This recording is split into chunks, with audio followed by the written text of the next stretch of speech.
যুক্তরাজ্যে বসবাসরত গোয়াইনঘাটের প্রবাসীদের নিয়ে গোয়াইনঘাট প্রবাসী সমাজ কল্যাণ পরিষদের বার্ষিক বনভোজন সম্পন্ন হয়েছে। মঙ্গলবার ৯ জুলাই গোয়াইনঘাট প্রবাসী সমাজ কল্যাণ পরিষদ যুক্তরাজ্য শাখার পূর্ব নির্ধারিত ক্লাকটন অন সি বিচে দুপুর ১টায় শুরু হয় পিকনিকের কার্যক্রম।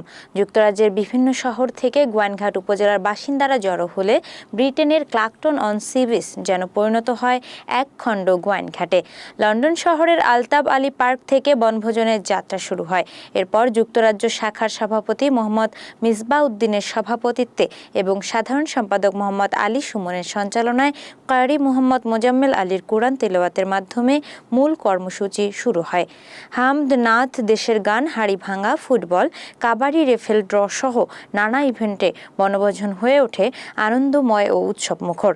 গোয়াইনঘাট প্রবাসী সমাজ কল্যাণ পরিষদের সদ্য সাবেক কেন্দ্রীয় সভাপতি সদরুল ইসলাম এবং প্রতিষ্ঠাকালীন সভাপতি বর্তমান নির্বাচন কমিশন সদস্য আব্দুল মুবিন তাদের স্বাগতিক বক্তব্যের মাধ্যমে সবাইকে ধন্যবাদ ও কৃতজ্ঞতা জানান।